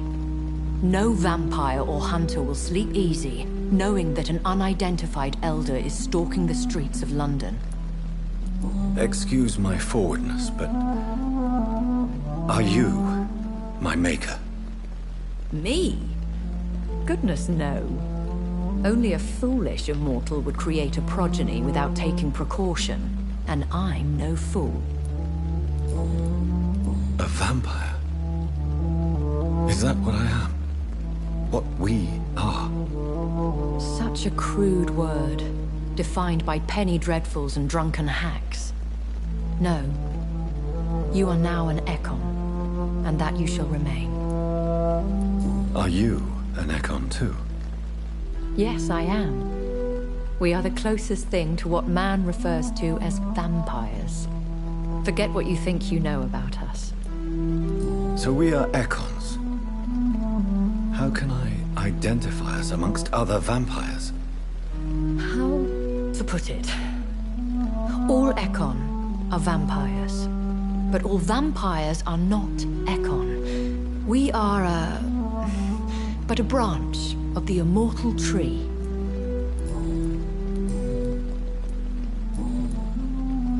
Why did you save me in the canning factory? I could hardly stand by and watch such a promising young blood as yourself be torn to shreds by some gutter scowl. William Bishop wasn't the vampire that created me then. No, Jonathan. Whatever their strength and demeanor, Skulls are the progeny of careless vampires. It cannot be the other way round. What type of vampire is a Skull? Not a true vampire. The deformed offspring of lesser vampires. It is a shame these creatures run wild, slaves to their baser instincts. Why does Dr. Swansea allow you to feed on the patients of the hospital? Dr. Swansea is a good and compassionate man. He is trying to find a solution for our hunger. Until that happens, he is clever enough to understand that I only feed upon the dying. What do you know about this Brotherhood of St. Paul's Stole? The Brotherhood is well known amongst London Vampire Society. As long as our kind is discreet, and as long as they do not interfere, we have come to a mutual understanding. And no one suspected you of the murders? As you well know, suspicion has recently fallen on me of killing for pleasure. But you have my word, Jonathan. I take no pleasure in taking a life. I know this is beyond the pale, but may I inquire your age? Really? And I thought you were gentlemen. If you must know, I'm 27. I've been 27 for a long time now, and 27 I shall remain. Very well. But I believe there is more to this than you are saying. A lady has to have some secrets. And who bestowed upon you this eternal youth? My maker. He left this isle a long time ago. When I awoke, changed, I was chased and attacked by vampire hunters. Prepared and well-trained. Though I can't be certain. More than likely, it was the once glorious Guard of Priwen. Once glorious, but still dangerous. They have seen better days, but all fanatics are dangerous. You would be wise to stay clear. They are sworn to destroy our kind. You make them sound like some sort of cult. More a society, and like all the best ones, a secret society. I thought them almost gone, but it seemed they have been recruiting. I've been away from London and England for 3 years. This isn't the city I remember. Things have gone from bad to worse here, Jonathan. I've lived in this city for a long time, and I've never seen it like this. The Spanish flu has hit London that bad? Yes, but it's not just that. I've heard things. Things I've not heard for a very, very long time. There are whispers in the shadows. Something far worse than the Spanish flu is here in the city. What is it you fear? Fear has long since flown this form. But there is something malevolent circling us. I feel fear is merely waiting in the wings. Are there many vampires here in London? Immortals are of a rare breed, and we often tend to hide. But you may occasionally meet some of us at night. Do you know any of them? Have you an idea of the identity of the vampire who attacked me? You mean your maker? No, Jonathan, I have no clue. But I fear he or she is as careless as cruel. To let you discover your new condition by yourself. What do you mean? Every now and then, you may discover an immortal in the deep of the night. But we are a rare and reclusive breed. Our progeny is almost never accidental. Will they all be as affable as you, my lady? I do not see why not. But remember, even the shark smiles before he bites. That sounds like a lesson from experience. Vampire politics are as intricate and sometimes tedious as a game of chess in a gentleman's club. I've learned from experience it is best to decline to play.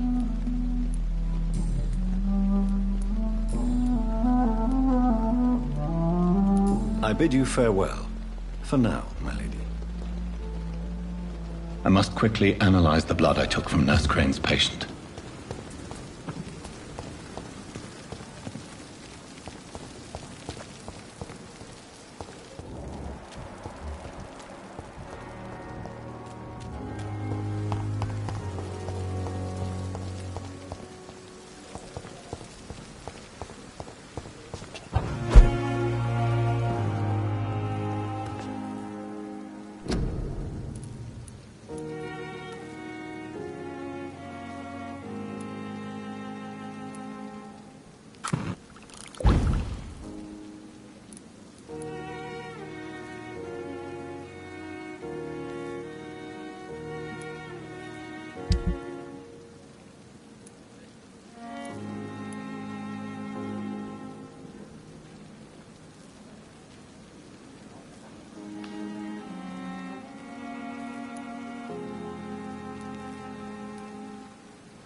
Razvan Vasily was infected by Spanish flu, but also has the flowers dying. It needs water.